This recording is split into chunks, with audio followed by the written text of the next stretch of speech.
Hello mister Atul Srivastava, how are you? Hello, मैं अच्छा हूँ, आप बताओ। मैं भी ठीक हूँ। कैसे आना हुआ सर दिल्ली? दिल्ली आए थे हम लोग कुछ बिजनेस के हिसाब से, अच्छा। और कुछ वर्क था, कुछ काम था, कुछ लोगों से मिलना था, और उसी बीच आपसे मुलाकात हो गई, तो बस यहाँ बहुत बैठे हैं अच्छी अभी। बात। बहुत सही। कैसा लग रहा है सर? स्टूडियो बहुत अच्छा है, और देखते हैं, मज़ा आने वाला है काफ़ी। बिल्कुल बिल्कुल सर। बिजनेस की आपने बात की, आप पूरे इन्वॉल्व हैं बिजनेस में कम्प्लीटली। कम्प्लीटली। सर आप एएम थे एक्सिस बैंक में, राइट। और उसके बाद आपकी फैमिली पूरी जो है वो भी it's in the service sector, और फिर आप आपके भाई निकलते हैं and they start business. Right. And online business. Online business, उससे पहले भी हम लोगों ने काफ़ी कुछ किया कि ऑनलाइन बिजनेस तक आ पाए, बिकॉज फंड्स बहुत लिमिटेड थे। Of course. मतलब जब एक्सिस बैंक में जॉब कर रहा था मैं, मेरा ब्रदर अक्षय, उसको मैंने कॉल किया कि मुझे किसी भी कीमत पे जॉब छोड़नी, बिकॉज मुझे फ्यूचर नज़र नहीं आ रहा है यहाँ पर, और मैं जिस तरीके का बंदा हूँ, मेरे लिए मतलब ऊपर की लिमिट खुली होना चाहिए। जिस दिन मैंने जॉब छोड़ी थी एक्सिस बैंक की, मैंने बोला था कि अब मेरे ऊपर की लिमिट खुल गई। मेरे मैनेजर ने मुझे समझाया, अतुल की 30-40 हज़ार रुपये मिल रहे हैं, ले लो। तो मैंने सबसे पहले उसको छोड़ा, मैंने कहा कि 30-40 का कट करो, पहले ऊपर की लिमिट करते हैं और अब बिज़नेस स्टार्ट करेंगे। कुछ दिमाग में नहीं था कि क्या बिज़नेस करेंगे, क्या नहीं करेंगे। मेरे भाई का सपोर्ट था, हम लोग साथ में गए, और फंड्स बहुत लिमिटेड थे। लास्ट का मेरा कुछ 2 महीने के सैलरी का पे आउट था, और कुछ पीएफ। तो आपके भाई भी उस समय जॉब कर रहे थे? भाई की जॉब लग चुकी थी मेरी, मतलब वो एचसीएल वगैरह में ज्वाइन करने वाला था मुंबई। तो मैंने उसको बुलाया, तू तेरे पास 2 ऑप्शन है कि तू इधर यू गो टू मुंबई, और या मेरे पास आ जा। हाँ। तो अभी मेरे पास कोई प्लान नहीं है, बट मुझे फाइनेंशियल इंडस्ट्री का इतना नॉलेज है, क्योंकि मैंने जब बैंगलोर से अपना पीजीडीबीएस किया, तो मैंने काफ़ी दिमाग लगाकर ये समझा कि किस तरीके से मैं इस फाइनेंशियल चीज़ को अपने अंदर डालूं और इसका यूज़ करूं मेरी लाइफ के अंदर, क्योंकि मुझे कीड़ा था फाइनेंशियल फील्ड का। मेरी कॉलेज की जर्नी में ही मैंने तय कर लिया था कि मुझे जाना है वहाँ पर। तो वो चीज़ों का जब मुझे समझ में आया कि फाइनेंशियल फील्ड के अंदर क्या क्या है चीज़ें, पहले तो समझना पड़ रही थी। ऑप्शन ट्रेडिंग क्या है, डेरिवेटिव ट्रेडिंग्स क्या है, फॉरेक्स क्या होता है, उसके बाद म्यूचुअल फंड्स क्या होते हैं, ये इंडस्ट्री कैसे काम कर रही है, सारी चीज़ों को समझा। फिर मेरे भाई को मैंने बुलाया, मैंने बोला कि आप आओ यहाँ पर, मेरे पास कुछ बिजनेस मॉडल है, ऐसा ऐसा हम लोग करते हैं, और कुछ आइडिया नहीं कि क्या होने वाला है अभी। तो सिर्फ वो आए, हम लोगों ने डिस्कस किया। हम लोग 4 महीने एक कमरे के अंदर बंद रहे, दोनों भाई। पेरेंट्स को ये शौक लगा कि यार इन्हें जॉब क्यों छोड़ दी। ये इंदौर की बात है? नहीं, ये इससे पहले जहाँ मैं रहता था, मंसूर की बात। तो पेरेंट्स को ये शौक लग रहा है कि अतुल ने तो जॉब नहीं की और छोटे वाले को भी जॉब छुड़वा दी। तो डबल शौक था उनको, क्योंकि अब उनको वो शादी की उम्र हो गई लड़के की, अब तो शादी करनी, और ऐसी कंडीशन में ये लोग जॉब छोड़ के और एक रूम में बैठे हुए हैं। और ये कौन सी ईयर की बात है? ये होगी 2014-15। 14-15। ओके। अक्षय का जब बीटेक कंप्लीट हुआ था, हाँ। तो हम लोग बस ये कर रहे थे। 4 मंथ तक हम लोगों ने बिल्कुल क्योंकि मुझे जितना आता था फाइनेंशियल फील्ड में, तो मैं अगर मेरे बिजनेस पार्टनर था अक्षय, उसको जब तक समझाऊँ नहीं मैं कि क्या सेगमेंट में काम करने वाले हैं, ये पैसा होता क्या चीज़ है, कमा लेंगे अपन, फिर बढ़ाना कैसे इसको, कैसे मैग्नेटिक फील्ड की तरह ये पैसा काम करता है। चूंकि हमारे पास है 50,000 60,000 सिर्फ अभी, पर बिजनेस के ख्वाब इतने बड़े हो गए थे कि मुझे अक्षय को सब कुछ एक्सप्लेन करना पड़ा कि क्या करना है अपने को ओवरऑल बैठते समय। तो हम लोगों ने 4 to 5 मंथ्स, हम लोगों का फर्स्ट फ्लोर पे मकान था, हम लोगों ने नीचे तक नहीं उतरे हम लोग। और सबको लगा पापा मेरे को कि यार कर क्या रहे हैं लोग, या तो ये पागल हो गए, क्योंकि ये कोई तो जॉब नहीं हुई। आप एक रूम में बैठे हो और मैं अक्षय को एक्सप्लेन करता कि ये होता है ट्रेडिंग, ये होता है ऑप्शन ट्रेडिंग, इस तरीके से अपन लिवरेज लेंगे, इस तरीके से अपन कोलेटरल डालेंगे। 2-2, 3-3 लाख के मार्जिन लग रहे हैं, पर जेब में 50,000 रुपीज़ है। इंटरनेट का बिल पे नहीं कर पा रहे हैं, बिकॉज ऑफ घर पे थे हम लोग, एक सरकारी क्वार्टर था पापा का, तो उनकी हेल्प मिल गई हम लोगों को कि ठीक है, इंटरनेट का पैसा नहीं लग रहा, घर में बैठे तो खाना मिल रहा है, रेंट नहीं देना पड़ रहा है। तो हम अपना काम पे 100% फोकस थे। और वो दौर था जब अक्षय को भी आदत पड़ी कि 24/7 काम कैसे किया जा सकता है।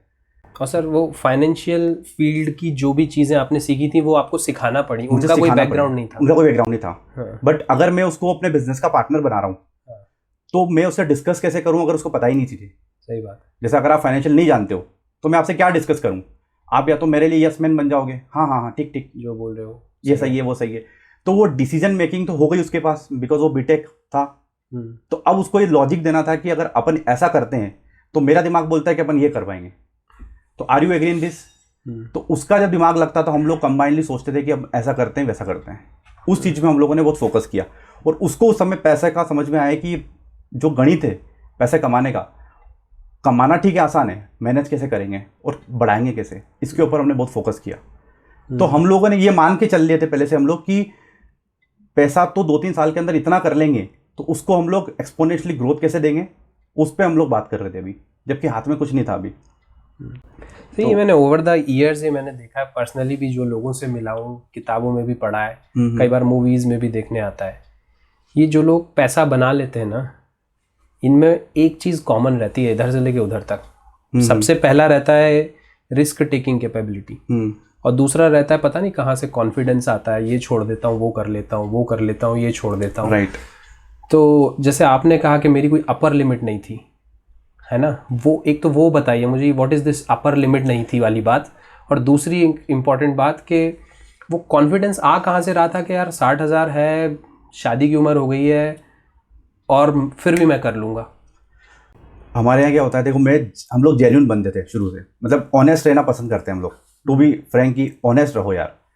हमारे यहाँ क्या होता है कि शादी की उम्र हो गई, जॉब लगी हुई है, जब जॉब छोड़नी है तो शादी करने के बाद छोड़ देना, अभी तो शादी हो गई ना आपकी, उसके बाद कोई नहीं पूछ रहा आपको। मैंने कहा सबसे दुनिया का अगर बेस्ट टाइम है मेरे लिए रिस्क लेने का, तो मेरे पास ये टाइम है। अगर मैं एक बार किसी चीज़ में उलझा, उसके बाद रिस्क टेकिंग जो एबिलिटी है मेरी, वो धीरे धीरे नीचे की तरफ जाएगी। जैसे जैसे आप आगे ग्रोथ करोगे या फ्यूचर में आप जैसे आपकी एज मैटर करेगी, तो आपकी रिस्क टेकिंग एबिलिटी वो हमेशा नीचे की तरफ जाएगी। ये मुझे पता था। बस जो मेरा पिक था वो ये था कि आज अगर इस एक्सिस बैंक को मैंने नहीं छोड़ा कंप्लीटली, तो मैं कुछ नहीं कर पाऊंगा। अगर मेरे पास ऑप्शन रह गया कि अतुल इसको बस ये कर ले कि लिव विदाउट पे कर लो, और 2 साल का आप एक्सटेंशन ले लो बैंक से और बोल दो कि मुझे 2 साल काम नहीं करना, उसके बाद अगर मेरा बिजनेस नहीं चलता तो मैं ज्वाइन कर लूँगा। तो पापा ने जब सुना तो पापा ने सोचा कि ये करा होगा इसने। मेरे दीदी से मैंने बात की तो उन्होंने बोला कि सोचा होगा इसने कि वर्क विदाउट पे कर रहा होगा, क्योंकि जॉब छोड़ दी होगी तो उसके बाद 2 साल बाद ज्वाइन कर लेगा। बिजनेस तो वैसे किसके चले हैं नॉर्मली। पर मैंने कहा अगर ऑप्शन रहेगा तो मैं मेरे धंधे में जो हर्डल्स आएंगे ना, उसके बारे में सॉल्यूशन नहीं ढूंढ पाऊंगा। तो मैंने कहा ऑप्शन बंद कर दो। ऑप्शन रहेगा ही नहीं तो जो भी हर्डल आएगी, अब एक ही बिजनेस है, उसी को पार करना है, उसी में सॉल्यूशन दिमाग लगाना है, उसी का सॉल्यूशन ढूंढना है। तो बस सबसे पहले ऑप्शन सारे बंद कर दिए। अब या तो उस पार पहुंचेंगे या तो जो होगा देखेंगे। तो मतलब वहां से ये रिस्क टेकिंग एबिलिटी मुझे लग रहा था कि वो हर इंडिविजुअल के इंसान के दौर में कहीं ना कहीं पिक मारता है। आपकी एज में भी रहा होगा, 20, 22, 25 साल की अगर आपकी एज है तो आपका पिक होगा रिस्क टेकिंग एबिलिटी के अंदर। तो वो हर इंसान के समय होता है। यही डिसीजन अगर 10 साल बाद मुझे कोई बोले आज कि आप एग्जिस्टिंग जो बिजनेस कर रहे हो या जॉब कर रहे हो छोड़ दो, बहुत सारे लोग अफसोस करते होंगे आज की पहले ले लेना था डिसीजन। ज़्यादातर लोग करते हैं, मतलब बहुत सारे, बिल्कुल समय निकल चुका है, ऑलमोस्ट 95% रिग्रेट ही करते हैं। पर जैसे आपने कहा कि फेलियर अगर होता तो फिर वो कुछ फेलियर प्लान था कि सोचा ही नहीं उसके बारे में? फेलियर के बारे में नहीं सोचा, क्योंकि मैं शुरू से वो बंदा था कि हम लोग पहले दिन से जब मैंने सब कुछ प्लान किया था और रिस्क ले रहा था मैं, तो मैं ऐसे ही सिर्फ एक ब्लाइंड फोल्डेड रिस्क नहीं ले लिया कि उतरते हैं। कुछ पढ़ता था, कुछ थोड़ा सा रीड करता था, तो उसमें मुझे समझ में आया था कि हम लोग मोर फोकस करेंगे प्रोसेस के ऊपर टूवर्ड्स रिजल्ट। अभी इमीडिएटली मुझे क्या मिल जाएगा मुझे नहीं आइडिया। तो हम लोग ओरिएंटेड थे प्रोसेस की तरफ कि हम लोगों को ये काम करना है, दैट्स इट। अभी इसका रिजल्ट मेरे फेवर में आएगा नहीं आएगा मुझे नहीं पता। और यही बात मैंने अक्षय को समझाई कि हम लोग प्रोसेस के ऊपर ध्यान दे रहे हैं। बस प्रोसेस क्या है कि अगर हम लोगों को ये काम करना है तो हमको ये चेकलिस्ट पे टिक करना है कि हम लोग को मॉर्निंग में उठ रहे हैं, पहले हम लोग, फिर हम रिसर्च करेंगे, फिर हम लोग इतने क्लाइंट से मिलेंगे, हम लोग इतना डेटाबेस क्रिएट करेंगे, हम लोग यहाँ जाएंगे वहाँ जाएंगे। अब अगर हम लोग रिजल्ट को पकड़ के बैठ जाएं कि मुझे तो परसों इसका रिजल्ट चाहिए या 10 साल बाद या 5 महीने बाद मुझे इसका रिजल्ट चाहिए, कुछ तो आए दिमाग में, तब जाके मुझे कॉन्फिडेंस आएगा। तो हम लोगों ने शुरू से बस सोचा था कि हम प्रोसेस ही करेंगे, और आज की तारीख में भी हम लोग यही सोचते हैं कि सिर्फ प्रोसेस पे ध्यान देंगे। तो आज भी नहीं सोच रहा हम तो फेलियर की। दिमाग में एक सेकंड के लिए भी नहीं आता कि कुछ होगा।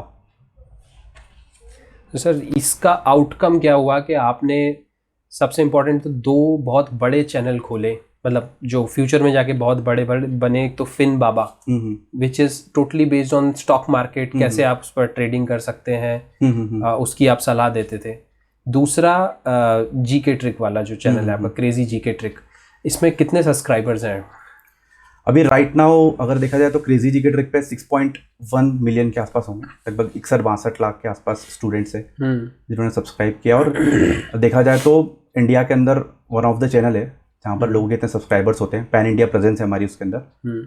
और बच्चों का जो कमेंट है उसके अंदर है, जो लोग पसंद करते हैं हम लोगों को, जिस तरीके का कंटेंट हम लोग बनाते हैं, जिस तरीके का टीम हमारे पास है, तो रिस्पॉन्स देखकर मज़ा आता है हम लोगों को। पर उसकी जर्नी भी इतनी मतलब ईजी नहीं रही कि 60 61 62 लाख लोग आप अपने मतलब सब्सक्राइब करवा लो जिनको। तो वो दौर भी हमारा मतलब 2015-16 के बाद लिमिटेड फंड्स के साथ में हम लोग थे।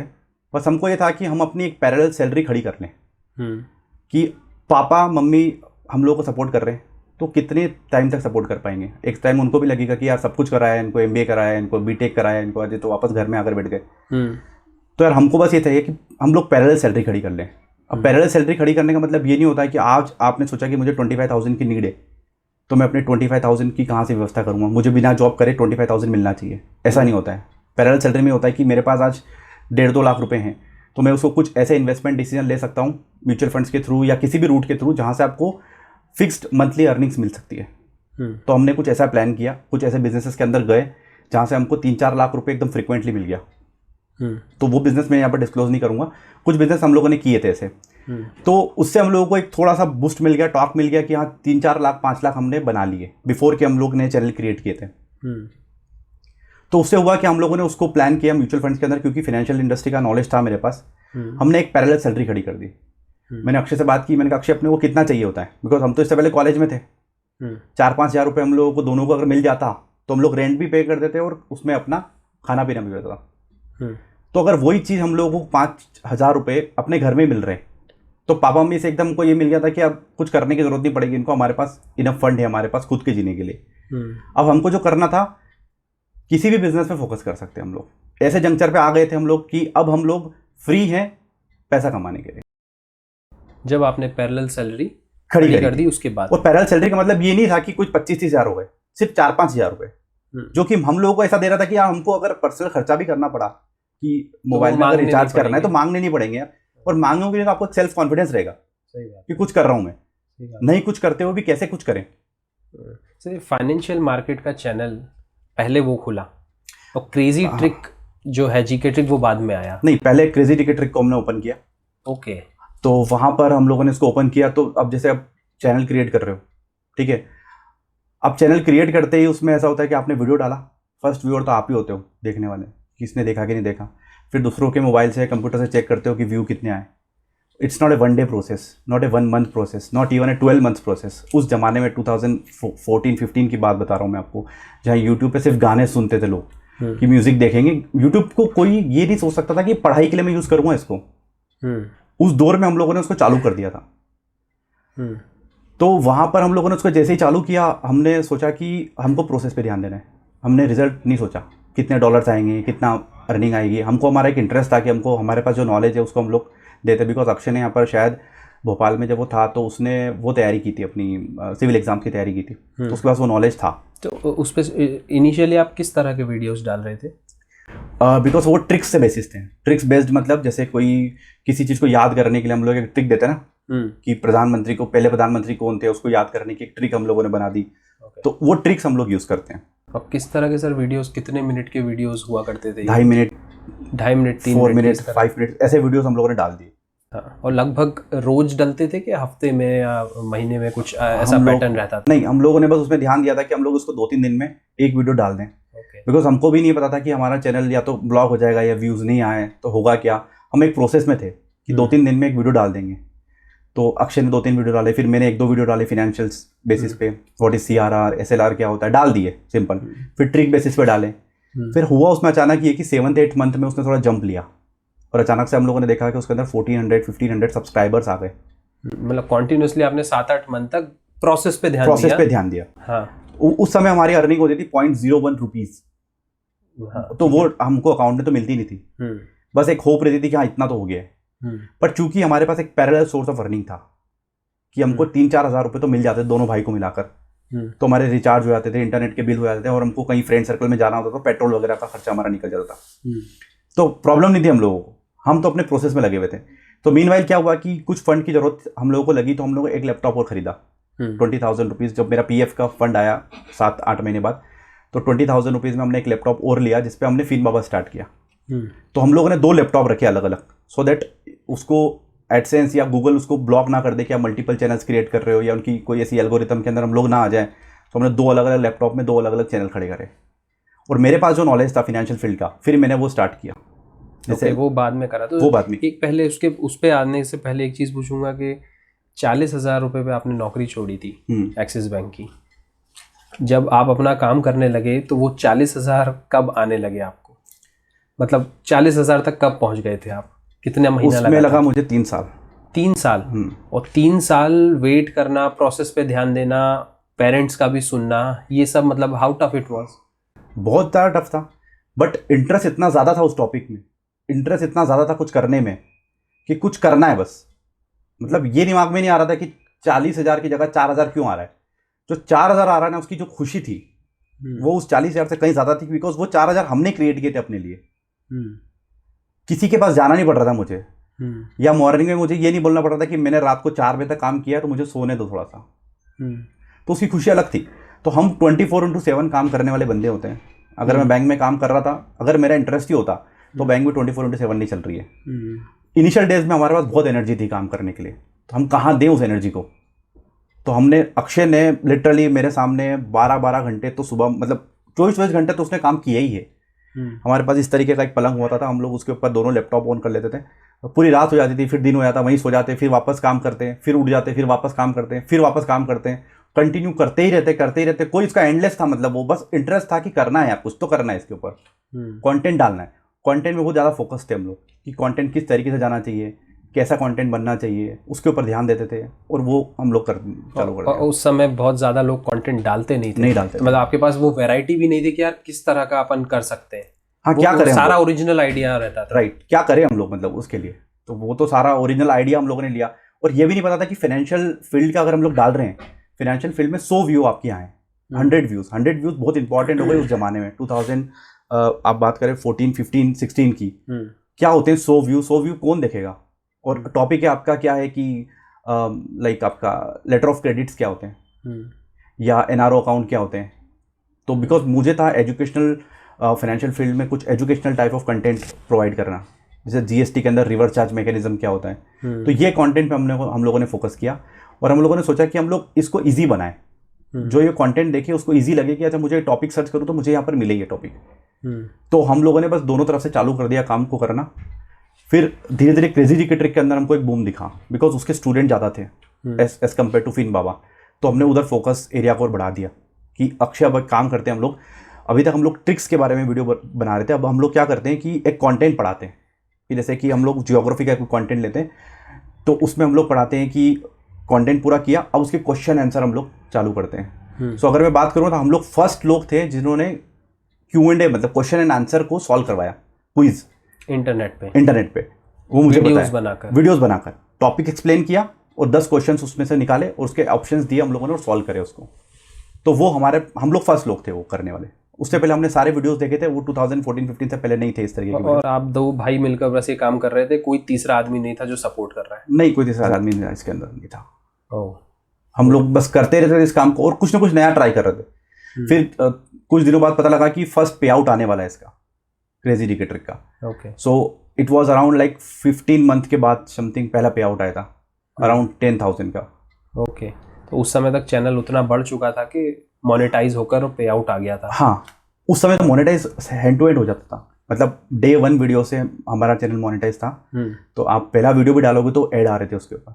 ओके, तो पहले वो लिमिट की तरह नहीं था कि पहले वो 4000 वाचिंग आवर्स होना चाहिए, 1000 नहीं, वो दोनों में नहीं था, ना फिन बाबा में था ना इसमें था। बस जो था वो ये था कि आपका जो थ्रेशोल्ड था $100 का, वो क्रॉस हो तो आपको पेमेंट मिलेगा। बस वो चीज़ थी। तो इतना तो फिन बाबा पे एक्चुअली किस तरह के वीडियोस आपने डाले थे? फिन बाबा पे हम लोगों ने पहले स्टार्ट किया इनिशियली कि हम लोग है ना उस पर कंटेंट दे फाइनेंशियल से रिलेटेड चीज़ों के ऊपर। जैसे मैंने बताया आपको कि बैंकिंग से रिलेटेड बहुत सारे टर्म्स मेरे पास थे, मैंने काफ़ी नोट्स बनाए थे अपनी ये जर्नी के अंदर जब मैं कॉलेज में था। तो मैंने सोचा कि इनको और ईजी करा जाए, बिकॉज हमारे लिए खुद के लिए टफ पड़ रहे थे वो समझना, तो एक आम इंसान के लिए तो बहुत टफ है। और फिर फॉरेन में जो लोग बस जाते हैं वहाँ पर उनको समझ नहीं आता है कि ये FCNR अकाउंट क्या होता है, NRO अकाउंट क्या होता है, NRE अकाउंट क्या होता है, तो कैसे हम लोग विड्रॉ कर पाएंगे, किस में डॉलर जमा हो रहे हैं, किस में रुपये जमा हो रहे हैं। तो हम लोग इन पे फोकस करते थे स्टार्टिंग में। फिर मैंने जब फोकस करना स्टार्ट किया, बिकॉज मेरा एक कंटेंट था कि मुझे फाइनेंशियल फील्ड के अंदर स्टॉक मार्केट और म्यूचुअल फंड और डेरिवेटिव सेगमेंट को लेकर आना है। बट मैंने सोचा कि अगर मैं डायरेक्टली इस चीज़ के ऊपर जाऊँगा तो शायद मुझे ऑडियंस ना मिले, और उस समय ऑडियंस इस तरीके की हुआ नहीं करती थी। जैसे ही मेरा थोड़ा सेटअप हुआ और वहाँ पर हमको 1000-2000 सब्सक्राइबर मिले, तो हमने म्यूचुअल फंड की सीरीज स्टार्ट की। म्यूचुअल फंड एक पेनिट्रेट करने का बहुत आसान तरीका है। अगर आप आप इन्वेस्टमेंट करना चाहते हो फाइनेंशियल फील्ड के अंदर कि मुझे कुछ तो इन्वेस्ट करना है, तो सभी लोग जानते हैं म्यूचुअल फंड क्या होते हैं। तो उसको हमको पेनिट्रेट करना बहुत आसान था कि what are mutual funds, mutual fund में कैसे इन्वेस्ट करें, क्या SIP होती है, SWP क्या होता है, और किस किस तरीके के इसमें रेशोज़ होते हैं, किसको एनालिसिस करना होता है। तो ये सारी चीज़ को हमने समझा। फिर हमने लेटर ऑन स्टार्ट किया एक सीरीज़, जो कि कोविड से पहले हमने सीरीज़ स्टार्ट कर दी थी। मतलब 2016-17 में हमने वो सीरीज़ बनाकर रख दी थी। आई थिंक 17-18 का टाइम होगा। उसका नाम रखा हमने zero to hero, Fin Baba zero to hero series. उसमें हमने ये सोच के बनाया था कि कोई भी बेसिक बंदा जिसको कुछ आइडिया नहीं स्टॉक मार्केट का, क्योंकि मेरे दौर में देखा था 2007 में जब मैं क्लास करने के लिए गया तो मुझे समझ ही नहीं आया कि मैं स्टॉक मार्केट में क्लास किस चीज़ की ज्वाइन कर लूँ। मतलब बोलते क्या है उसको, इनिशियली मुझे स्टॉक मार्केट सीखना है बस। तो हमने उसको एक नाम दिया कि वो एक सीरीज़ है, बेसिक स्टॉक मार्केट कैसे ऑपरेट होता है, एक्सचेंजेस क्या होते हैं, मतलब उसमें आप ट्रेड कैसे कर सकते हैं, डीमेट अकाउंट्स कैसे ओपन करेंगे आप, ट्रेडिंग अकाउंट क्या होता है। तो वो बेसिक पूरी सीरीज़ हमने बनाई, इसमें F&O कैसे ट्रेड करेंगे, futures and options, derivative segment, each and everything हमने बिल्कुल जीरो से लेकर हीरो तक वो सीरीज़ को क्रिएट किया। पर जब ये सीरीज़ बनाई तो फिर हमने अगेन प्रोसेस पे ध्यान दिया। मेरे उस समय एक वीडियो पे 200-250 व्यू आ रहे थे। पर उसके बाद हुआ कोविड होने की वजह से क्या हुआ कि काफ़ी सारे लोग घर में फ्री थे, तो उन्होंने स्टॉक मार्केट की सीरीज़ को देखना चाहा। तो बिकॉज वो सीक्वेंस के होने की वजह से उसमें, मतलब मान के चलो कोई व्यू तो उसमें कोई वीडियो तो उसमें ऐसा हो गया कि जहाँ पर उसमें 15 लाख 20 लाख व्यू हो गए थे 200-250 से। तो इतने लोगों तक हमने रीच कर लिया। और ऑप्शन ट्रेडिंग क्या होती है बहुत सिंपल तरीके से हम लोग एक्सप्लेन करते थे, बिकॉज हमारा बस कंटेंट बनाने का ध्यान है कि हमको सिंपल बताना, जैसे हम लोग समझते हैं वो कंटेंट को हम सिंपल तरीके से और समझा दें लोगों को। तो ये सारा चीज हम लोग साथ में कर देते हैं। ये वही सीरीज है जिसको मोस्ट वॉच्ड सीरीज का आता है। हाँ, ये मोस्ट वॉच सीरीज का मेल मुझे मिला था कि मोस्ट वॉच सीरीज थी ये ड्यूरिंग कोविड। जो प्लेलिस्ट था मेरा 55 वीडियोस का प्लेलिस्ट है जो अभी भी है उसके अंदर। तो ये था। तो हम लोग अपनी जो लाइफस्टाइल थी, मतलब हम लोगों ने क्या किया था कि हम वीडियोस क्रिएट करते हैं, उसके बाद अपना जो भी ट्रेडिंग का जो दिन निकलता था कि हमको स्टॉक ट्रेड करना है या यहाँ से सीखना है या फिर कोई स्ट्रेटेजी बनानी है, तो हम लोग अपना वो काम करते, साथ में वीडियोस क्रिएट करते, और इस तरीके से हम लोगों ने जर्नी को स्टार्ट कर दिया। इन वीडियो पे आपने शो से पहले अपन ने बात की थी वेल्थ क्रिएशन पे, आपने काफ़ी कुछ बोला है। क्या है, what is this wealth creation विज़ stock market? अब वेल्थ क्रिएशन में क्या होता है बेसिकली, देखिए आजकल जितने भी यूथ आ रहे हैं ना स्टॉक मार्केट में, वो अट्रैक्ट हो रहे हैं टूवर्ड्स की स्टॉक मार्केट की डायनामिक्स को देखकर। भाई तुरंत पैसा बन रहा है, फास्ट पैसा बन रहा है, हमको कुछ करने की ज़रूरत नहीं है, तो हम अपना आए स्टॉक मार्केट में एंटर कर रहे हैं और वो देख रहे हैं कि यार इस आदमी ने इतनी जल्दी पैसा बना लिया, इस आदमी ने इतनी जल्दी यहाँ से फंड बनाए, 2 लाख लेकर आया था 10 लाख हो गए। तो अच्छी बात है, वो उसको देखकर अट्रैक्ट होकर आते हैं।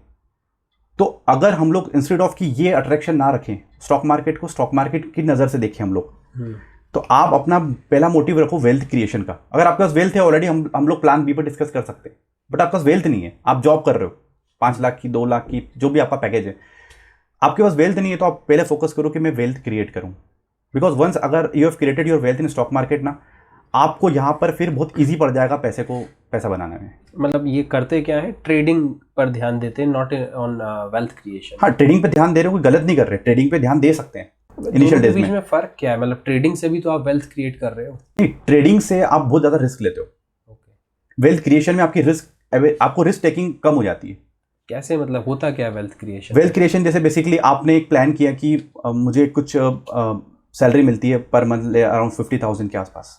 आपने सोचा कि मैं कुछ 10,000 का 15,000 का एक SIP अमाउंट स्टार्ट करता हूँ अगले 10-15 सालों के लिए। और मीनवाइल क्या करता हूँ, मैं अपना ट्रेडिंग के बारे में काफ़ी क्यूरियोसिटी आपको जानने की, बट आप एक वेल्थ क्रिएशन का प्लान स्टार्ट कर दो, राइट। उसके बाद आप, क्योंकि आप कहीं तो जॉब कर रहे होंगे, आपको फुल टाइम तो मिल नहीं रहा होगा, तो आप उसके बाद 2 ऑप्शन है हमारे पास, फुल टाइम नहीं मिल रहा है तो भी, तो आप क्या करते हैं, उस 15,000 का आपका SIP अमाउंट जमा हो रहा है। मीनवाइल आप थोड़ा स्ट्रेटेजी देखो मार्केट में, पेपर ट्रेडिंग करना स्टार्ट करो, मार्केट की साइकोलॉजी को समझो और ट्रेडिंग के बारे में नॉलेज सारा लो। जब आपके पास एक वेल्थ क्रिएट हो जाता है तो हमको बहुत ईजी पड़ता है वेल्थ कैसे क्रिएट हो रहा है। हम over the period of time में जो हमने SIP किया था, सिस्टमेटिक इन्वेस्टमेंट प्लान किया था, वो over the period of time में काफ़ी अच्छा मेच्योर हो जाता है। उसके कई सारे कैलकुलेटर से आप जाकर देख सकते हो, तो अच्छा एक अमाउंट हमको मिलता है। वेल्थ को क्रिएट करते हैं इनिशियल डेज में हम लोग, क्योंकि वेल्थ को अगर हम लोग क्रिएट कर देंगे ना, तो स्टॉक मार्केट के डायनेमिक्स इस तरीके से बने हुए हैं कि जो पैसा ज़्यादा लेकर आ रहा है ना, उसको ईजी पड़ता है, उसको रिस्क कम हो जाता है उसको लेना सेम अमाउंट कमाने के लिए। लेट्स सपोज मेरे पास अगर 1 करोड़ रुपीज़ है और मुझे अगर महीने में 5 लाख कमाना है, तो मेरे लिए ईजी है 5 लाख रुपीज़ कमाना, 5% ऑफ 1 करोड़ रुपीज़, राइट। हो सकता है किसी के लिए कम पड़े, किसी के लिए ज़्यादा हो जाए, बट आपके पास अगर 5 लाख रुपए हैं, अब आपको 5 लाख पे 5 लाख कमाना है, तो आप ट्रेडिंग करोगे। आपका एक्सपेक्टेशन है कि मुझे 100% का रिटर्न मिल जाए मंथ में, तो आप ट्रेडिंग करोगे। तो you are taking 1:1 of risk, कि भाई 1 रुपये कमाने के लिए मुझे 1 रुपये की रिस्क लेनी पड़ रही है। और ट्रेडिंग का मतलब ज़रूरी नहीं है कि intraday trading, it can be like ऐसा हो सकता है आपने कुछ स्टॉक बाई किए, आपने उसको सेल किया थोड़ा हफ्ते भर बाद या right. But you are involve in trading. हाँ, आप है ना, instead of wealth creation you are taking risk. आप रिस्क ले रहे हो अर्ली स्टेजेस में। जो आपका फंड आज आपने जो खोया है, वो फंड अगर आपका वेल्थ क्रिएशन में जाता, सिस्टमेटिक इन्वेस्टमेंट्स के थ्रू जाता, और लेटर स्टेज पे आप उसको ट्रेड में भी इन्वॉल्व कर सकते थे, क्योंकि बहुत सारे ऑप्शंस अवेलेबल है, बहुत सारे इंस्ट्रूमेंट्स है मार्केट में जहां पर आप उन्हीं पैसों से बहुत अच्छी वेल्थ क्रिएट कर सकते हो। इनिशियल डेज में हमको सिर्फ अट्रैक्शन होता है कि ये स्टॉक इतने का था, इतना पहुंच गया, मैं बाय सेल कर लूँ इसको, वो अट्रैक्शन है यहाँ पर। But there are instruments in stock market, Indian stock market के अंदर, कि आपके पास अगर वेल्थ बन गया एक बारी का, तो ऐसे इंस्ट्रूमेंट है कि आप वेल्थ को कभी भी, आपका वेल्थ डिस्ट्रॉय नहीं होगा, क्योंकि आपके पास हमेशा ऑप्शंस अवेलेबल होते हैं, पुट और कॉल। अपने वेल्थ को आप बचा सकते हैं, इंश्योर कर सकते हो, आप कैलकुलेटेड रिस्क ले सकते हो, ऐसे ऑप्शंस अवेलेबल होते हैं। जो सारे एफआईएस बड़े बड़े प्लेयर्स होते हैं जिनके पास पैसा होता है, वो ये टूल को यूज़ करते हैं। तो लेटर स्टेज पे हमारे पास बहुत ईजी पड़ जाता है करने के लिए। तो इनिशियल डेज में वेल्थ क्रिएशन पे ज़्यादा ध्यान दो और ट्रेडिंग को सीखो। मैं ही नहीं बोल रहा कि ट्रेडिंग को मत करो, बिल्कुल भी। आपको लग रहा है कि मुझे तो करना ही है, मेरी बात में अगर आपको लग रहा है कि नहीं हम तो करेंगे ट्रेडिंग, तो करो, बट आप ये ट्राई करो कि आप फिर 10,000 से 20,000 कितने महीने में कर पा रहे हो। आप फिर आपका 50 लाख 40 लाख मत डाल दो एक साथ। आपको लग रहा है कि आप कर सकते हो, बहुत छोटा अमाउंट अगर उसमें लगाओ, रिस्क अगर ले रहे हो। हाँ, क्योंकि अगर major focus must be on wealth creation पे, क्योंकि अगर आपको लग रहा है ना कि मैंने 10,000 का 20,000 बना दिया 5 मंथ्स में, तो फिर अगली बार फिर बना दो, एक बार बना दो। तो आपको क्या लगता है कौन सा ऐसा समय आता है when you can leave the wealth creation behind and focus totally on trading? ऐसा कोई समय आता है कि वेल्थ क्रिएशन हमेशा चलता रहता है and side by side trading होती है? नहीं, वेल्थ क्रिएशन में आता है, बिल्कुल आता है। आप ये मान के चलो कि 10 से 12 साल 15 साल के आसपास आपको वेल्थ क्रिएशन तो आपका पैरेलल चल रहा है पीछे बैक एंड में, वही हमको पैरेलल सैलरी भी खड़ी करके देगा। हम लोग उससे बहुत सारे इंस्ट्रूमेंट यूज़ करके पैरेलल सैलरी भी खड़ी कर सकते हैं। और जो दौर हमारा आ रहा है, हम लोगों ने स्टॉक मार्केट के साथ कनेक्टिविटी बिठा ली इतने दिनों की, और मीनवाइल हम लोगों को सीखना भी इसको नहीं छोड़ा। हम लोग डे एंड डे ट्रेडिंग पे, मैंने बोला ना, छोटे अमाउंट से हम लोग करते जाएं उस चीज़ को। अगर हमको सक्सेस मिल रहा है तो हम अमाउंट बढ़ाएंगे, अदरवाइज हम लोग को, जब हम 10,000 का 20,000 नहीं बना पा रहे, मैं कह रहा हूँ 10,000 का 20,000 2 साल में बना लो, पर बनाओ। उससे आपको आइडिया होगा कि मैंने मेरा कैपिटल को डबल कर दिया, चाहे 2 साल लगे। तो आपके पास एक तो कॉन्फिडेंस है ना, विदाउट कॉन्फिडेंस तो आप जा नहीं सकते। जब आप 10,000 का 20,000 नहीं बना पा रहे हो, तो फिर आप हमेशा वेल्थ क्रिएशन में ही रहो। फिर जब आप उससे धीरे धीरे करोगे, डायनेमिक्स समझ में आएंगे। हाँ, मार्केट के डायनेमिक्स समझ में आएंगे, आपको गलतियां समझ में आएगी। बिकॉज स्टॉक मार्केट ऐसा चीज नहीं है कि आप 2 महीने 3 महीने का कोर्स कर लो कहीं, मतलब इट टेक्स टाइम। और एक लर्निंग कर्व बहुत बड़ा है। मतलब आप इसकी लर्निंग कर्व को आप इमेजिन नहीं कर सकते, और अपने अपने दिमाग पे भी डिपेंड करता है, बट एक लर्निंग कर्व है इसमें बहुत बड़ा। ये आप मान के चलो कि अगर ये मुझे ऐसा है ना कि अगर मुझे 70 साल मिल रहे हैं, तो कई बार ऐसा भी होता है कि 25 से 30 साल तो लर्निंग कर्व हो जाते हैं इसमें, अगले 50 साल कमाने के लिए। बट वो 30 साल भी आप चुपचाप ना बैठो, एटलीस्ट वेल्थ क्रिएशन तो करते रहो। एटलीस्ट आपके हाथ में कुछ होगा, और बहुत सारे टूल्स अवेलेबल है जहां पर हम अच्छे से वेल्थ क्रिएट और कर पाएंगे। बेटर टूल्स अवेलेबल है मार्केट में। सही बात है। What do you think about option trading? Option trading, देखो अभी जितनी भी ट्रेडिंग हो रही है ना, तो 70-80% सारे लोग ऑप्शंस के अंदर बहुत ज़्यादा इन्वॉल्व है, बिकॉज उसमें बहुत कैपिटल कम चाहिए होता है। आपको बाइंग साइड में जा रहे हो, कॉल पुट बाय करने होते हैं, और बहुत अट्रैक्ट करता है इनिशियल डेज में आपको, बिकॉज आपको कुछ नहीं होता। आपको लग रहा है कि 15,000 10,000 की कैपिटल में भी मुझे अर्निंग ऑप्शंस मिल रहा है, बट हाईली रिस्क है। मतलब आप बहुत ज़्यादा रिस्क लेते हो अपनी कैपिटल के ऊपर। कैपिटल तो खोने के पूरे चांसेस हैं ऑप्शन ट्रेडिंग के अंदर।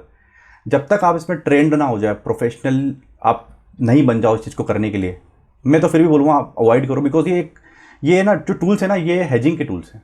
हम इसको स्पेकुलेटिंग के नज़रिए से देख रहे हैं, स्पेकुलेट कर रहे हैं।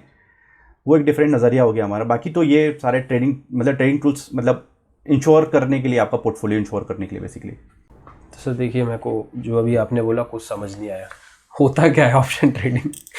ऑप्शन ट्रेडिंग देखिए, अगर इसको सिंपल लैंग्वेज में हम लोग बोले ना, तो जैसे हम लोग ने एग्जांपल लेते हैं हम लोग कि आसपास कहीं एक तो लैंड है हमारे पास यहाँ पर कहीं, हम इसको नॉर्मल एग्जांपल से लेते हैं कि एक लैंड है हमारे रोड साइड यहाँ पर, एक न्यूज़ फैलता है कि ये जो लैंड है ना इसका प्राइस बढ़ सकता है बिकॉज एक रोड पास होने वाला है यहाँ से, राइट। तो आपको या तो वो लैंड पूरा खरीदना पड़ेगा अगर आप इन्वेस्टमेंट करना चाहते हो उसके अंदर से, क्योंकि आपको फ्यूचर में ग्रोथ दिख रही कि अगर रोड यहाँ से पास से निकलेगा, बाईपास निकलेगा, एक्सप्रेसवे निकलेगा, तो ज़मीन का प्राइस बढ़ेगा। तो आप उस लैंड को जाने के लिए, खरीदने के लिए अट्रैक्टिव हो गई कि अट्रैक्टिव प्राइस में मिल रहा है मुझे, आज 5 लाख का मिल रहा है, कल को 15 लाख में बेच दूंगा, बट आज आपके पास 5 लाख रुपए नहीं है। Okay, right. तो आप क्या करते हो, छोटा सा प्रीमियम देख के उसको बुक कर लेते हो। ओके, मतलब 5,000 रुपये दिया, आपने बोला कि मैं आपको 50,000 देता हूँ और अपन 5 महीने का कॉन्ट्रैक्ट कर लेते हैं। मैं एग्जांपल दे रहा हूँ आपको ऑप्शन ट्रेडिंग समझने का। अपन एक 5 महीने का कॉन्ट्रैक्ट कर लेते हैं। जो भी लैंड ऑनर था, जिसके पास वो लैंड थी, उससे आपने बोला कि 50,000 ले लो, अगर 5 महीने बाद मैं ज़मीन नहीं खरीद पाया तो अभी 50,000 रख लेना। ओके, मुझे कुछ भी नहीं चाहिए। उस 5 महीने के अंदर में 5 लाख रुपए आपको, अगर मैंने आपको 5 लाख रुपए दे दिए तो आप 5 लाख रुपए कब दोगे? जब लैंड का प्राइस बढ़ेगा। ओके, अदरवाइज तो आप दोगे नहीं, क्योंकि लैंड का प्राइस अगर कम ही रह गया तो फिर तो आपको, क्योंकि आपको 50,000 के अलावा 5 लाख रुपए देने हैं, तो आप 5.5 लाख तो दोगे नहीं 5 लाख की लैंड के लिए। तो या तो आप कॉन्ट्रैक्ट जाने दोगे या तो आप कॉन्ट्रैक्ट में इंटरेस्टेड होगे। इंटरेस्टेड कब होगे? जब उसका प्राइस बढ़ेगा। जो न्यूज़ आई थी कि यहाँ से एक बाईपास या एक हाईवे निकलने वाला है, उसकी वजह से लैंड का प्राइस बढ़ने वाला है, और पता लगा वो फेक थी, तो आपने ट्रेड तो लिया ना किसी के भी थ्रू, वो ऑप्शन कॉन्ट्रैक्ट के लिए थ्रू लिया आपने। जैसे आप कार का इंश्योरेंस करते हो, तो आप क्या करते हो बेसिकली, आपका 15 लाख का कार है तो आप 35,000 का इंश्योरेंस कर लेते हो। कल वो कार चोरी हो गई, एक्सीडेंट में उसका कुछ हो गया, तो इंश्योरेंस कंपनी आपको देती है। तो वो एक प्रकार का क्या है, वो एक टूल है, ऑप्शन में आपने हेज कर लिया। तो काइंड ऑफ ऐसे इंस्ट्रूमेंट्स मार्केट में हैं जो हम लोग स्पेक्यूलेशन के थ्रू यूज़ कर रहे हैं, स्पेक्यूलेशन में यूज़ कर रहे हैं मोस्ट ऑफ द टाइम। मतलब हम बस सट्टे बाजारी जैसा कि मुझे आज ये बाई करना है, कल ये सेल करना है, इतने में बाई कर लिया, इतने में सेल कर दिया, इतने में बाई कर लिया। तो वो टूल को समझना पड़ेगा हमको before entering into any option trade. और ये खरीदा और बेचा क्या जाता है इसमें? स्टॉक्स नहीं होते हैं, इसके डेरिवेटिव्स होते हैं। ओके, डेरिवेटिव्स होते हैं, हाँ। इट्स नॉट स्टॉक्स नहीं होते, उनके डेरिवेटिव्स होते हैं। मतलब हम अपने कॉन्ट्रैक्ट्स निकाल लेते हैं। जैसे हम लोगों ने जमीन के केस में देखा, हमने जमीन नहीं खरीदी, हमने कॉन्ट्रैक्ट्स खरीद लिए कि 50,000 देता हूँ, कॉन्ट्रैक्ट ले लेते हैं। तो खरीदी बिक्री हम लोग क्या कर रहे हैं, उसके डेरिवेटिव में कर रहे हैं। And this is highly risky market. Risky होता है, आपको समझना पड़ेगा। देखो रिस्क किसमें, हर चीज में रिस्क इन्वॉल्व है, पर आपको कैलकुलेटिव रिस्क लेनी है हर बार। यहाँ सर्वाइव करना है, आपको सबसे पहले प्रोडक्ट को समझना है, इंस्ट्रूमेंट को समझना है।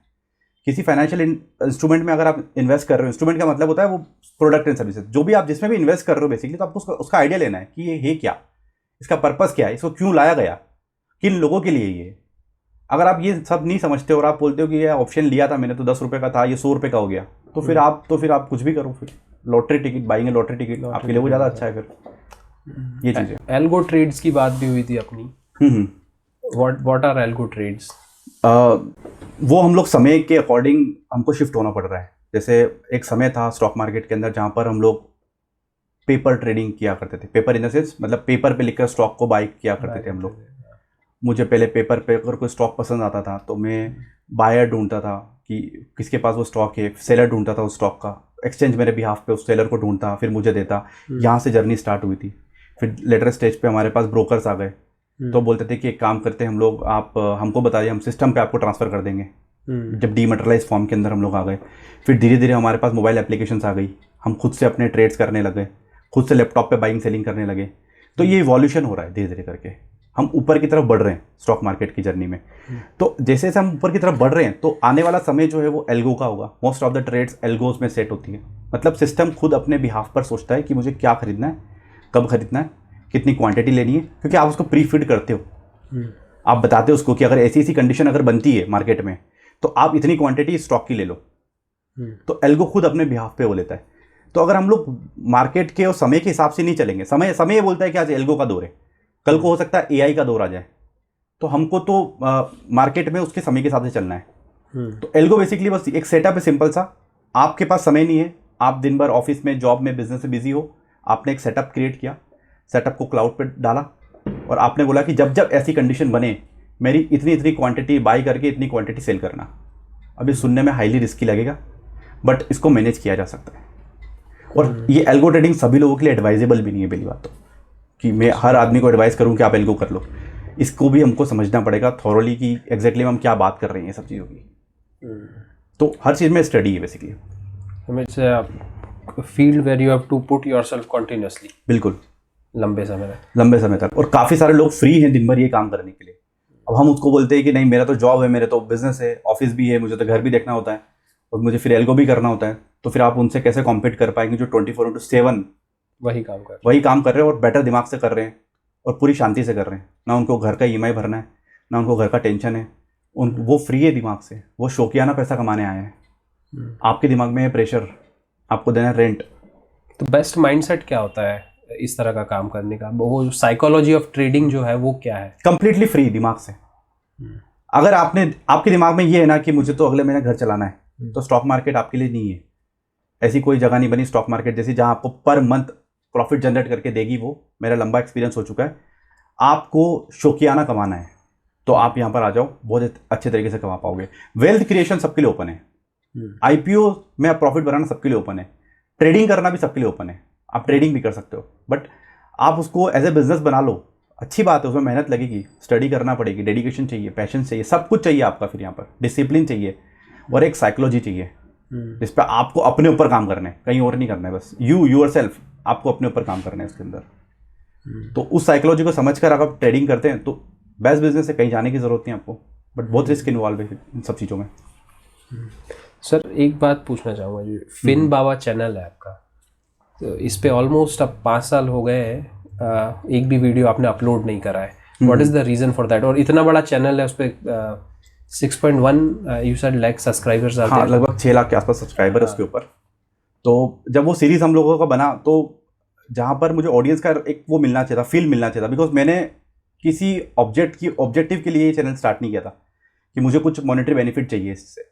मैंने किसी चीज़ को सोच के नहीं चालू किया था। मेरा मोटिव था कि लोग इसे सीखे, मैं उनको थोड़ा सा इसके बारे में एक्सप्लेन करूं, बेटर तरीके से एक्सप्लेन करूं, स्टॉक मार्केट में क्या क्या इंस्ट्रूमेंट्स है उसके बारे में समझाऊं। बट कई बार क्या होता है, एक तो आपका मूड होता है और दूसरा आपका मूड को इफेक्ट करने वाली चीज़ें हो जाती है। तो उसमें कई बार ऐसा हुआ था कि ऑडियंस जो थी ना, मतलब जो सुनने वाले लोग थे, सारे लोगों की बात नहीं करता हूँ मैं, बहुत सारे लोगों को था कि शॉर्टकट मनी पे फोकस्ड रहना था कि थोड़ा सा स्ट्रेटेजी बताओ फटाफट तो हम लोग पैसे कमाएं और जाएं। मतलब हम आए उसके ले रहे हो और आप हमको बता रहे हो कि ये ठीक से हैं, ये ट्रेडिंग सेटअप्स होते हैं, ये मेहनत है। तो बहुत ऑडियंस का मतलब मेरे पास फ़ोन पे आता था कि हमको बस शॉर्टकट चाहिए। और उस समय क्योंकि मैंने बताया ना आपको, इनिशियल डेज में व्यूज़ नहीं थे मेरे पास, वो कोविड के थ्रू व्यूज़ आए थे। तो उसके बाद व्यूज़ आना स्टार्ट हुए थे। तो फिर मैंने सोचा कि ऐसी ऑडियंस के लिए फिर मैं मतलब वीडियोज़ नहीं बनाना चाह रहा था। तो फिर जब मैंने ये रियलाइज़ किया कि नहीं, मुझे अब आगे करना चाहिए इसके अंदर काम, कि कुछ लोगों का सोचना हो सकता है कि हमको शॉर्टकट मनी कमाना है, बट कई सारे लोगों का था कि हम लोग जेन्युइनली इससे स्टडी कर रहे थे, आपने जो कंटेंट दिया उसके अंदर। फिर मैंने ट्राई किया कि मैं कुछ नई सीरीज़ के साथ जाता हूँ। मैंने 2-3-4 साल मैंने खुद से एल्गो सीखा। मैंने पाइथन मुझे नहीं आती थी लैंग्वेज, तो मैंने अपनी स्ट्रेटजीज़ को उस पर डिप्लॉय किया।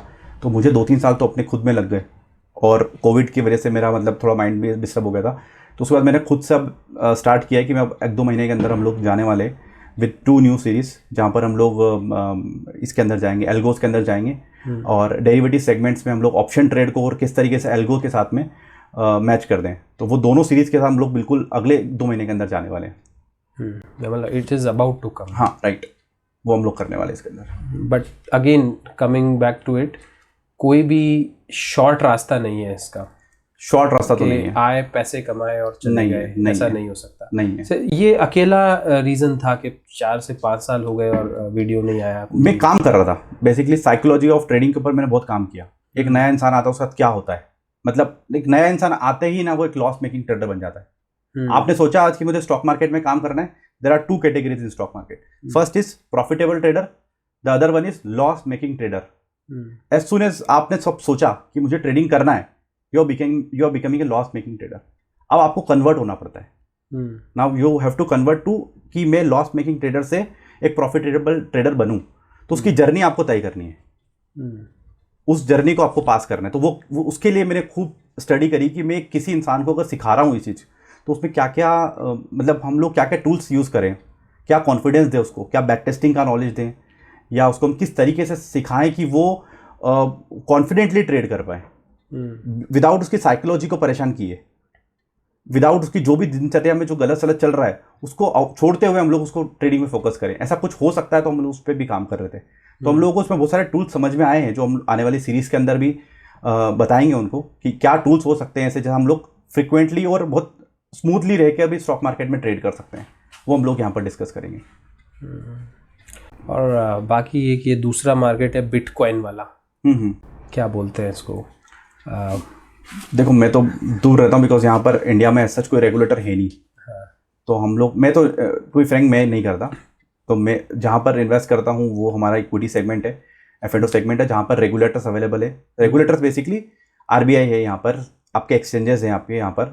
तो क्रिप्टो करेंसी और वगैरह के अंदर मैं पर्सनली कोई इन्वेस्ट नहीं करता, ना मैं एडवाइस करता हूँ किसी को। मेरे पास भी काफ़ी कॉल्स आते हैं कि क्रिप्टो में क्या करना है वगैरह वगैरह, तो मेरा पर्सनली तो कोई व्यू नहीं है उसके ऊपर अभी। अच्छा, और ये काफ़ी वोलेटाइल रहता था क्रिप्टो, आज कोई कॉइन बहुत ज़्यादा जा रहा है, कल कम हो रहा है। बिल्कुल होगा वोलेटाइल, और बिकॉज वो अनरेगुलेटेड है एंड उस पर क्या फैक्टर इम्पैक्ट कर रहे हैं उसका कुछ आइडिया नहीं किसी को कोई, क्योंकि वो देखो हर जगह ट्रेड हो रहा है और वो उसका कौन एक्सचेंज है, कहाँ वो रेगुलेट हो रहा है, कौन उसको ट्रेड कर रहा है, कौन उसको रन कर रहा है, कौन उसको चला रहा है, मुझे कुछ आइडिया नहीं उसके बारे में। और आप अगर अपना हार्ड अर्न मनी वहाँ लगाते हो एंड उसके बाद अगर आपको लॉस होता है तो उसके बाद सबसे अच्छी बात है आप तो लॉस गलती भी तो नहीं मानते हो। आप तो बोलते हो बिटकॉइन तो नीचे गिर गया, आपकी गलती नहीं, इट इज़ यू, जहाँ पर आपने डिसीजन लिया कि मुझे बिटकॉइन में नहीं लगाना है पैसा। सीधी सी बात है, मुझे किसी भी क्रिप्टो करेंसी में पैसा नहीं लगाना है। जब तक मैं उस चीज़ को समझ नहीं पा रहा हूँ मैं क्यों उसमें पैसा लगाऊं, मेरे पास तो अच्छे टूल्स अवेलेबल है, मैं क्यों उसके साथ बिटकॉइन के साथ जाऊं मैं। तो शेयर मार्केट और क्रिप्टो करेंसी में जो एक बहुत बड़ा मेजर डिफरेंस है, it's the regulator. Stock market regulated है इंडिया के अंदर, मतलब आज आपके पास एक रेगुलेटर है, उसके रेगुलेटर का मतलब ये हो रहा है कि वो रेगुलेट करने की पावर रखता है। किसी इन्वेस्टर के साथ किसी ब्रोकर ने कुछ गलत कर दिया तो देयर इज ए रेगुलेटर जो उसको एडवाइस करेगा, आप ये नहीं कर सकते। आपका फंड सिक्योर्ड है बिकॉज वो सेबी के साथ में रजिस्टर्ड है कोई ब्रोकर। आपने अगर 1 CR का फंड डाला है तो आप सिक्योर्ड होकर सो जाओ, टेंशन मत लो, बिकॉज वो रेगुलेटेड है। आपने क्रिप्टो करेंसी में किसी एप्लीकेशन में फंड डाल दिया, मेरे को बताओ उसकी क्या गारंटी है, उसका ऑफिस कहाँ है आपको पता नहीं। तो आप अपनी हार्ड एंड मनी किसी भी एप्लीकेशन में तो नहीं डाल सकते ना। एग्जैक्टली कि यार वो तो एप्लीकेशन खुल ही नहीं रही मेरी, अभी क्या करूँ मैं नहीं बोल रहा ऐसा हो जाएगा, बट आप क्यों ऑप्शन वो चूज कर रहे हो फिर, जब आपके पास बेटर ऑप्शंस अवेलेबल है वेल्थ क्रिएशन करने के। इंडिया में बाहर के लोग आकर इंडियन स्टॉक मार्केट में इन्वेस्ट कर रहे हैं, FIs आकर इंडियन स्टॉक मार्केट में इन्वेस्ट कर रहे हो, और आप बोल रहे हो मेरे को क्रिप्टो खरीदनी, मेरे को ये खरीदनी, मेरे को वो खरीदनी, मेरे को फॉरेक्स में जाना है, मेरे को इसमें जाना है। देखो तो सारे जरिए हैं, देखो दूसरे लोगों को पैसे और कमाने के, बताने के। मेरी तो पर्सनल एडवाइस रहेगी, आपके पास जो इंस्ट्रूमेंट अवेलेबल है वहाँ पर जाओ, यहीं पर हमारे पास वेल्थ क्रिएशन के बहुत ऑप्शन अवेलेबल है। Exactly. And how do you see the Indian stock market in the next 10-15 years? बहुत ब्राइट फ्यूचर है। मुझे तो लगता है यहाँ से हमारे पास जो बेस बन चुका है, मतलब 5-6 करोड़ के आसपास एक हमारे पास म्यूचुअल फंड के इन्वेस्टर्स अवेलेबल हैं। बहुत बड़ा AUM हमारे पास हो चुका है उसके अंदर साइज़ में, और अभी पूरे इंडिया के अंदर पेनिट्रेट करने की बहुत पावर है। मतलब हम लोग अभी 150 करोड़ लोगों में से कहाँ पेनिट्रेट करेंगे, कितने लोगों तक अप्रोच करेंगे, और जो नए लोग आएंगे नया पैसा लेकर आएंगे मार्केट में। मार्केट इंडियन स्टॉक को देखा जाए, स्टॉक मार्केट को, तो यहाँ पर अभी ऊपर जाने के बहुत चांसेस है, बुल रन के बहुत चांसेस है। हो सकता है छोटे मोटे उतार आ जाए नीचे की तरफ में, बाकी आपको बुल साइड बैठना चाहिए। लॉन्ग टर्म इन्वेस्टमेंट के बारे में फोकस करें, पैसा बने। Okay, what do you do, means आप अभी जो कहते हो कि आपके क्लाइंट्स हैं, so do you advice them for share market? मेरा कोई क्लाइंट नहीं है, तो भी फ्रैंक, मेरा अभी तक कोई ऐसा क्लाइंट वाली चीज़ नहीं है मेरे पास, ना मैं किसी को एडवाइस करता हूँ। हम लोग एजुकेट करते हैं। ओके, अगर यूट्यूब चैनल पे भी आप मेरा देखोगे तो हम लोगों ने सिर्फ एजुकेट किया लोगों को कि ये टूल्स अवेलेबल है आपके पास। उनके बिहाफ पे आप इन्वेस्ट नहीं कर रहे हो? नहीं, हम लोग नहीं करते, यू आर जस्ट एजुकेटिंग। जैसे एल्गो ट्रेडिंग के ऊपर भी हम सीरीज बनाएंगे, तो हम लोग एजुकेट कर रहे हैं कि अगर आपने ये पढ़ाई की है, अगर आपको स्टॉक मार्केट डोमेन का कुछ नॉलेज है, और आप अगर एल्गो ट्रेड्स को उसमें डालते हो, बिकॉज आप ऑप्शन में जब ट्रेड करते हो तो टू मच ऑफ डेटा आपके सामने एक साथ आता है। ऑप्शन बाइंग का डेटा, ऑप्शन सेलिंग का डेटा, ओपन इंटरेस्ट का डेटा, वॉल्यूम का डेटा, इतना डेटा हो जाता है कि हमको उसमें से इन्फॉर्मेशन निकालने में तकलीफ होती है। तो हम उसके पीछे एक एल्गो डाल देते हैं, क्योंकि ह्यूमन आई कितना कहाँ किस किस जगह किस स्ट्राइक में देखेगी। तो उसको हम लोग एक्सट्रैक्ट करने के लिए बोलते हैं कि एजुकेट कर रहे हैं हम आपको कि आप इसको यूज़ करो, इसको यूज़ करो, और आपके पास वो इन्फॉर्मेशन आ जाएगी। फिर डिसीजन तो आपको ही लेना अल्टीमेटली कि मुझे क्या करना है। तो हम लोग ना किसी को एडवाइस कर रहे हैं, हम लोग ना किसी के क्लाइंट के बिहाफ पे कोई ट्रेड करते हैं, हम तो सिर्फ लोगों को बता रहे हैं कि क्या सही होना चाहिए, आपको एजुकेट कर रहे हैं, आपके पास नॉलेज होना चाहिए। डिसीजन तो अल्टीमेटली आपको ही लेना है आपके पैसों का। So this is like a filter जो आप लगा देते हैं थ्रू एल्गो ट्रेडिंग के what ever you need will come. हाँ, फिल्टर लगा सकते हैं, बहुत सारी चीज़ें कर सकते हैं उसके अंदर। वो एक इनडेप्थ पूरा मतलब सेगमेंट हो गया बेसिकली। कि हम लोग बहुत कुछ कर सकते हैं, एंडलेस है वो। मतलब अभी तो दौर स्टार्ट हुआ है उसका, मतलब हम लोग मान के चलें अगर ये दौर 50-60 साल 70 साल चलना है तो भी 1.5-2 साल का बच्चा है बस एल्गो ट्रेडिंग। तो जो लोग यहाँ पर सीखने में इंटरेस्टेड है वो सीख सकते हैं, और बहुत अच्छा स्कोप है। मतलब आप अगर डेडिकेटेडली देना चाहते हैं टाइम इसके अंदर, समझने चाहते हैं इसके अंदर, पर वही है कि हर लोगों को शॉर्टकट चाहिए, सभी को मेहनत कोई करना चाहता नहीं है। तो लोग स्ट्रेटेजी ढूंढ लेते हैं मार्केट से कि आपके पास कोई एल्गो रन हो रहा तो हमारा भी कर दो। टाइम किसी के पास नहीं ना सीखने के लिए। तो अगर आप सीखना चाहते हैं डेडिकेटेडली, मेरा खुद का 6 मंथ का कोर्स है एल्गो सिखाने का, तो 6 मंथ लगेंगे और कुछ लेक्चर तो 4-4 घंटे के। तो क्या है हिम्मत लोगों में समझने की, सीखने की, बस वहीं पर वो फेलियर आ जाते हैं। ये चीज़ है उसके अंदर। सर क्रेजी जीके ट्रिक जो है अब बहुत ज़्यादा फोकस्ड हो गया है कॉम्पिटिटिव एग्जाम्स के ऊपर, यूपीएससी, एमपीपीएससी और जो दूसरे एग्जाम, वो शुरू से ही उसी जगह में फोकस है। आप लोग उस चीज़ से बाहर निकल कर आए और आपने कहा बिजनेस करना है, कुछ नया करना है। बट ये पूरा जो सेगमेंट है वो बच्चे तो उसको देख रहे हैं from the point of view of educating themselves and from the point of view of getting a job, but आप लोग उसको देख रहे हैं एज अ बिजनेस। नहीं, हमने उसको कब बोला कि हमने एज ए बिजनेस उसको देख रहे हैं? हमने शुरू से बोला था कि हम लोग कंटेंट क्रिएट करने में बहुत मजा आता था। हम लोगों ने बच्चों के लिए कंटेंट बहुत इजी किया। अगर बिजनेस के पॉइंट ऑफ व्यू से देखते हैं हम लोग, तो उसके अंदर काफी इन्वेस्टर आ चुके होते हैं आज। तो आप लोगों का कोई इन्वेस्टर नहीं है? हम तो 0 फंडेड है। मतलब आप सेल्फ इन्वेस्टिंग है, जो पैसा आपने कमाया है वही आप उस पर लगा रहे हैं? वही हम 100% लगाते हैं। ओके। और अगर इस मार्केट में आज भी सस्टेन कर रहे हैं हम लोग, तो इट्स बिकॉज ऑफ कि हमारे जो स्टूडेंट थे, हमारे जो सब्सक्राइबर थे, उनकी पावर है ये।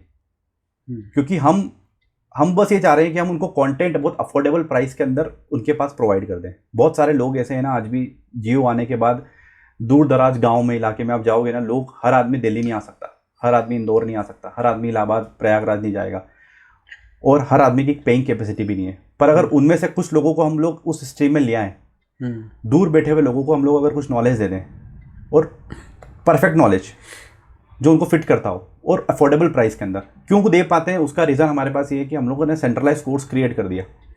उस कोर्स को हम अगर ऐसे इंडिविजुअल पढ़ाएं तो 25-30 हज़ार की कॉस्ट हो जाएगी उसकी। फिजिकली मैं बच्चों को बुलाऊं और उसमें वो एक ही बार देख पाएगा। यहाँ पर हम उसको बोल रहे हैं 2-2.5 हज़ार 3 हज़ार की प्राइस रेंज में आपको सारे कोर्स मिल जाते हैं। 250-300 वीडियोस हम आपको दे देते हैं, प्लस डाउट सेशन दे देते हैं, प्लस आपको हेल्पलाइन सपोर्ट मिल जाता है, प्लस आपको समझ नहीं आया तो डाउट क्लासेस चालू कर दी। तो हम उसको अफोर्डेबल एजुकेशन की तरफ लेकर जा रहे हैं। तो अगर बिजनेस होता तो आज हमारे पास इन्वेस्टर्स होते हैं। बिजनेस होता तो आज हमारे पास, हम लोग कोर्सेज की प्राइस हमारी 25-30 हज़ार होती, हमारे पास फैकल्टीज होती। तो आज भी हम लोग ध्यान देते हैं कंटेंट क्रिएशन पे, आज भी हम लोग ध्यान देते हैं स्टूडेंट पॉइंट ऑफ व्यू से क्या हो सकता है। और हमने किसी भी टॉपर को, किसी भी इंडिविजुअल आइडेंटिटी को जो सोशल मीडिया पे काफ़ी एज ए फैकल्टी काफ़ी फेमस है, हमने किसी को कभी कोई प्रमोशन का पेमेंट नहीं दिया, but they still talk about us कि इनके करंट अफेयर देखना चाहिए, इनके आपको लाइक ये वीडियोस देखना चाहिए, सीरीज़ देखना चाहिए, इनका कंटेंट देखो आप। तो उसके बावजूद हमारे जो वीडियोस होते हैं वो आप ट्रेंडिंग में देख सकते हैं। तो हम सिर्फ काम कर रहे हैं कंटेंट के ऊपर, इसके अलावा कोई हमारा मकसद नहीं है। So better and better content creation is your unique selling point. हाँ, और वही होगा बेसिकली, और यही आइडिया था स्टार्ट करने का भी। क्योंकि जब स्टार्ट किया तब भी फंड नहीं था, और आज इस मुकाम पे तब भी कोई फंड नहीं है। तो बस हम लोग ये करते हैं कि और अच्छा बेटर करते हैं इस चीज़ को, और कुछ क्रिएटिव होता है। जो लोग हमारे साथ कनेक्ट करते हैं वो सब कोई अलग फील्ड से आया है, सबकी अपनी अपनी कुछ प्रॉब्लम्स थी, तो एक टीम क्रिएट हुई, सब लोग अपना 100% दे रहे हैं उसके अंदर, और बस आगे चलते जा रहे हैं। तो हम लोग चाहते हैं कि क्रिएटिव दें, जैसा कि हमारा नाम में था क्रेजी जीके ट्रिक, क्रेजी, हम लोग क्रेजी बना चाहते थे, और स्टूडेंट्स को कुछ हट कर दें, कंटेंट के ऊपर फोकस रहे, ना कि हम लोग क्वालिटी करके मतलब क्वांटिटी बढ़ा दें। तो more focused on quality, not in quantity, ऐसा है। How do you see this process of somebody investing their time and energy for preparation of some exam, जिसका सिलेक्शन का चांस बहुत कम होता है। अब आप देखिए नंबर ऑफ सीट्स जो आती हैं, वैकेंसीज जो आती हैं किसी भी एग्ज़ाम में, वो स्टेट का पीएससी एग्ज़ाम हो या यूपीएससी एग्ज़ाम हो, और जितने बच्चे उस एग्ज़ाम को लिख रहे हैं वो उसमें बहुत ज़्यादा डिफरेंस है। Sometimes 0.001% are the people who pass that exam. So इतने नैरो चांसेस हैं आपके सिलेक्शन के, फिर भी इतने लाखों लोग बच्चे लगे हुए हैं।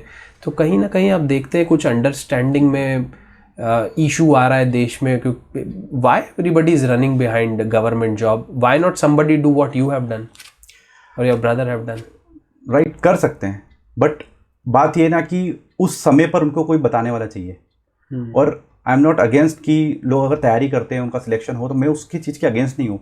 बट आप देखो ना, आपके पास आपको ये भी देखना है कि probability of chances of you getting selected in exam, और उसके भी 3-3 4-4 लेयर है।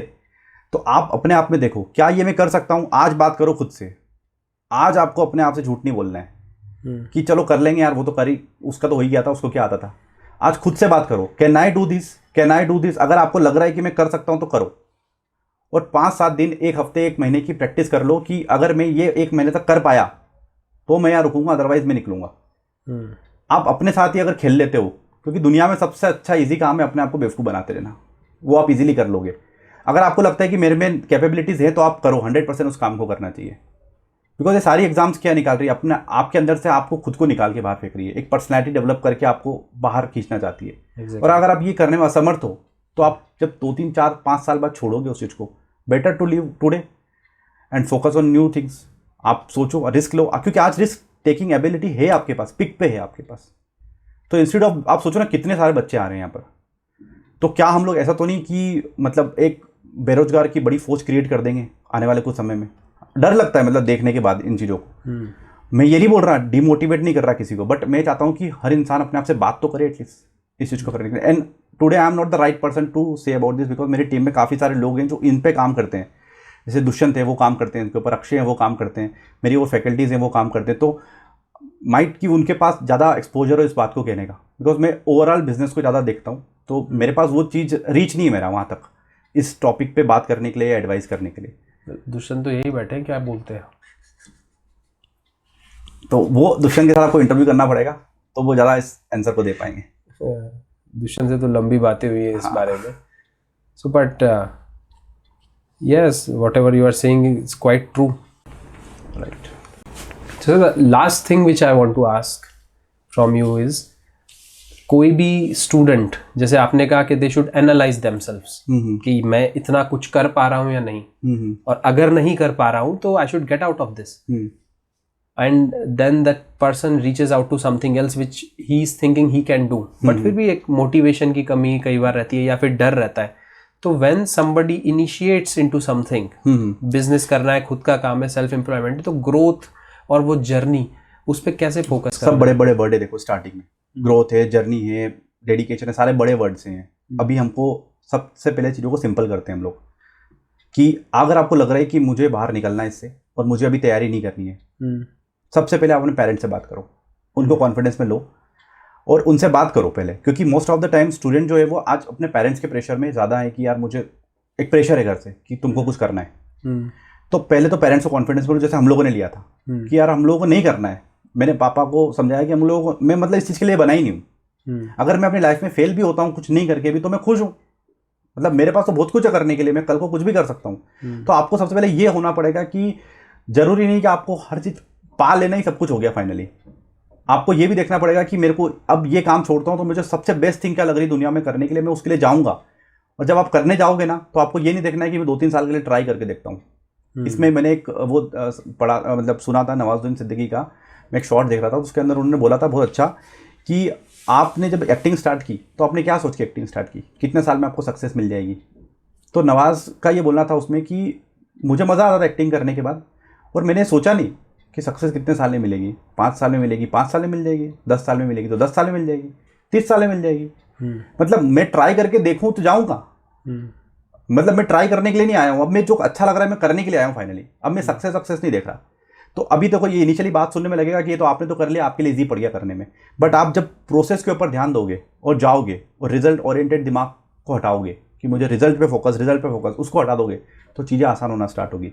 और हडल्स तो आएंगे, देखो ऑप्शन सारे बंद करो, अपने आप हडल्स को पार कर लोगे। जैसे आपने ऑप्शंस खुले रखोगे तो आपका मन बार बार जाएगा, नहीं यार एक काम करते हैं, वो तो कर ही लेते हैं यार, एक जॉब थी वो तो कर ही लेते हैं। ऑप्शन सारे क्लोज कर दो, आपका डेडिकेशन इतना बढ़ जाएगा कि हर धंधे के अंदर प्रॉब्लम है, हर धंधे के अंदर, हर बिजनेस के अंदर प्रॉब्लम है, तो आपको सॉल्व करने की जो कैपेसिटी ना, वो तभी आएगी जब आपके ऑप्शंस बंद होंगे।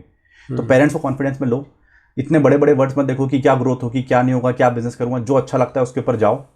आज इतना सारा यूट्यूब पे कंटेंट बनाने के लिए आप अपलोड कर सकते हो, इतना सारा सब कुछ है। और आपको एक स्किल बेस्ड अप्रोच रखना पड़ेगी। आप कोई ना कोई स्किल रखो जिस पे आपका कब्जा हो, जो सिर्फ आपको बहुत अच्छे तरीके से आती है। One small skill and will do the work, बहुत कुछ कर देगी।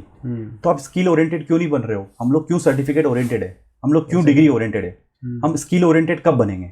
हम एक स्किल लेते हैं, उसके ऊपर काम करते हैं, और आप देखोगे कि कुछ दिनों बाद, कुछ सालों बाद आपके पास इतने सारे लोग अप्रोच करेंगे आपको कि यार ये बंदा कहाँ था, आप मेरा ये काम कर दो, क्योंकि है ही नहीं कंपटीशन आपका। तो आप ढूंढो, मार्केट में सर्च करो, पहले ठंडे दिमाग से सोचो, बैठो आराम से, टाइम लो, अपने आप को दो, उसके बाद डिसाइड करो। जल्दीबाजी नहीं है लाइफ के अंदर। आप एक सराउंडिंग्स के चक्कर में, एक लाइफ साइकिल के चक्कर में आप घुस चुके हो, आपको बाहर निकलना है तो बहुत कुछ करना है अभी तो। एग्जैक्टली वो चीज़ें तो मतलब अपना कंफर्ट जोन थोड़ा छोड़ना पड़ेगा उसके लिए, सब कुछ। और अगर पैशन है आपका कि मुझे पावर चाहिए, मुझे कुछ कर गुजरना है, देश के लिए करना है, मुझे ये पावर चाहिए, मुझे IAS निकालना है, मुझे ये UPSC एग्जाम निकालना है, तो आप जाओ उसके लिए। मैं उसके लिए आपको मना नहीं कर रहा, पर अगर आपको लग रहा है कि मेरे से नहीं हो पाएगा, इनिशियल डेज में मुझे लग गया नहीं हो पाएगा, कि मेरे लायक नहीं चीज़, आपको कहीं ना कहीं आपको एहसास होता है उस चीज़ का, बट आप क्या होते हैं, आप बिकॉज आपकी सराउंडिंग से तो आप खींचे चले आते हो, वो आप अगले साल देख लेते हैं, 2 साल देख लेते हैं, पर एक क्रूशियल टाइम है ये। इस समय आपको सोच के बाहर आना है तो आ जाना है, और उस पर अपना ईगो अटैच नहीं कर देना है कि यार मैं तो बन के ही रहूंगा, निकाल के ही रहूंगा, एंड यू नो आपको अपनी कैपेबिलिटी देखनी है। आपको लग रहा है कि यार मैंने पास्ट में ऐसा किया है कि मेरे स्कूल में मैं 5th में, मतलब मेरी जो रैंकिंग थी वो बहुत डाउन थी, या मेरे 10th में परसेंटेज आए थे 40-45, पर मैंने सोचा था कि 12th में मैं 90% लेकर आऊँगा, और आपने किया ये पास्ट में, विच में आपके पास एक कॉन्फिडेंस है, तो अब आज सोच रहे हो तो हो सकता है आप कर लो, पर आपने पास्ट में भी अपने आप को धोखा दिया है, आज भी धोखा दे रहे हो, तो कल भी आप धोखा देकर बाहर निकलोगे। तो इससे ना आपका भला, ना मेरा भला, ना देश का भला। इससे अच्छा है फिर अच्छा काम करते हैं, जो इंटरेस्टिंग है वो करके छोड़ देते हैं। इसी बात पे, जैसे मैं हॉलीवुड मूवीज़ कई बार देखता हूँ, उसमें कोई बड़ा आदमी छोटे बच्चे से मिलता है, तो हमेशा मैंने देखा है मूवीज़ में, वो एक बात ज़रूर पूछता है उससे, what you are good at, what you are good at. तो वो बात मैंने खुद से पूछना चालू करी, what you are good at. और मैंने देखा अपने इधर इंडिया में, we don't ask this question to children, what you are good at, because अगर ध्यान से देखो, they are good at nothing. Right. मतलब किसी का कुछ इनिशियल इंटरेस्ट भी होता है तो वो स्कूल की पढ़ाई लिखाई और बाकी चीज़ों के चक्कर में ख़त्म कर दिया जाता है। राइट। तो nobody is good at anything. वो वही वाली बात जो आपने बोली, स्किल, एक स्किल पकड़ लो वो काम करवा देगी। बिल्कुल correct. Nobody is good at anything. और मैं देख रहा हूँ कि चेंजेस आ रहे हैं नाउ, और चेंजेस आर कम। सोच रहे हैं लोग, स्टूडेंट सोच रहे हैं कि नहीं यार आपको कुछ हटके करना है, और धीरे धीरे चेंजेस आएंगे। जैसे आज मैंने अगर बोला है, मैं चाहता हूँ कि जो लोग भी ये काम कर रहे हैं, मेरे पास प्लेटफॉर्म था, आपके थ्रू मैंने बता दिया, पर जो लोग कहीं और दूर दराज बैठे हुए हैं, अगर उनको लग रहा है मैंने कुछ चेंजेस किया, तो आप अपने साथ में लोगों को समझाओ, बताओ। यू बिकम द एजुकेटर, मतलब आप खुद बनो, और आपको लग रहा है 5 लोगों को मुझे बताना है, बता दो ना उनको कि देखो मैंने ऐसे किया है, चाहे छोटा सा ही काम आपने क्यों नहीं किया हो, पर वो आपको कॉन्फिडेंस देगा, उनको कॉन्फिडेंस देगा, और किस समय किस आदमी का कहा हुआ काम हमारे दिमाग में बैठ जाए और क्या करा दे, ये कोई नहीं जानता। Yes, exactly. तो वो आपको ध्यान रखना पड़ेगा। जब आप खुद कर लोगे, आने वाली जनरेशन अपने आप बदलेगी, और हम एज ए कंट्री ग्रोथ कर पाएंगे। Yes, that is very important. So thank you, Mr. Atul, for coming. It was very nice and educating. Thank you very much. I hope आप फिर से आए next time. बिल्कुल, तब कुछ अलग topics पे बात करेंगे. Sure, बिल्कुल करते हैं. All the best to you. Okay. Thank you very much. Thank you.